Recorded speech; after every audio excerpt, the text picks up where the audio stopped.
It is more difficult to attract, placate, and satisfy me today than it used to be.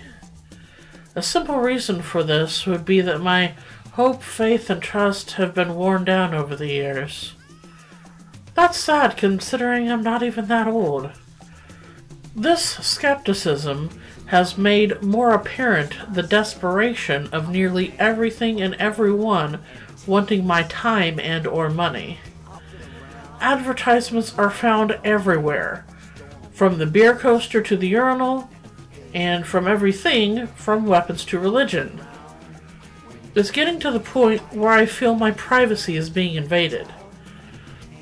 I remember when privacy used to mean my discreet alone time, when I could do the simple things I like to do without the influence of anyone but me. But we were never beyond another's influence. We cuddle up in a comfy chair to listen to music and read, but our magazine and radio station are riddled with ads. We scooch up to the computer to look at lols and watch funny videos, but there are ads abound on every single page. We go for a relaxing drive around the countryside, but billboards, political campaign signs, and even garage sale flyers litter our roadways. Leeriness of ads isn't just from me, but everyone seems to have built up a resistance to the bullshit in this recession and dishonesty-ridden day and age. Hence the increased ad proliferation. When it comes to garnering a response from stimulation, we humans are ridiculously predictable. Ad agencies know this, and use this to their advantage. Competition is intense, and businesses go to some ethically questionable extremes to push their goods, services, ideas, and beliefs. It's not just businesses who want our investments. Each of us has something we want to sell. We perfume and decorate our bodies, practice our speech patterns and body language, don appropriate clothing, all in order to attract who or what it is we're after. If you want to get the job, get the girl, get the audience to believe what you say, you have to sell yourself with your words, actions, and appearance. Humans are even more fiercely competitive with each other than businesses. Our popularity contests escalate to heights of jealousy and resentment that spur horrendous acts of degradation, assault, murder, and even war. What can be done about all this? Not anything, really. If we try to restrict ads, they'll find a new way. For example, do you remember pop-ups? They're still around, but since pop-up blockers come standard on most browsers now, ad agencies have gone with sticking ads in floaters and coded directly into videos and websites, as well as pop-out ads that jump up in your face and talk to you when you mouse over them. These are the type of ads that insult my intelligence and turn me off of the product being hawked, and maybe even turn me off the website I'm browsing.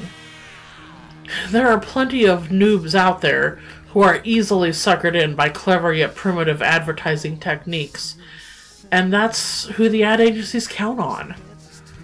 Why work hard to get a few intelligent people in a questionably rich and untapped niche when you could effortlessly gouge the idiot masses for millions? But then, the quality of your consumers can reflect the quality of your product. Unfortunately, a lot of people care more about quantity over quality. And what about restricting the ways people advertise themselves? Now you're talking about taking away people's rights and freedoms. We can't have that here in America. Still, there are laws as well as unofficial rules on public decency, so those that haven't been educated or don't have common sense enough to know right from wrong are stopped and reprimanded for advertising themselves in a socially unacceptable way. Although there are exceptions, I find there are too many incidences where I personally wish the reprimand would be more swift and brutal than it currently is. I suppose if there is anything that can be done to stem the tide of high-quantity, low-quality bullshit peddling from both businesses and people, we can start with ourselves. Anyone intelligent enough that is watching this video should realize that you can't afford to let your pride compromise your honesty. Be honest with yourself and others, even about your shortcomings. Don't exaggerate your personal strengths and successes. Be humble about them. This will attract a level of trust and acceptance in others like you, and repel those that are drowning themselves in their own pride. You need to show them that you are a flawed human, just like them, whether they admit it or not. This is how you can weed out those false advertisers in your life and bring out your true blue friends. In many more cases than we'd like to admit, we could be left with 0 friends after an honesty purge like this.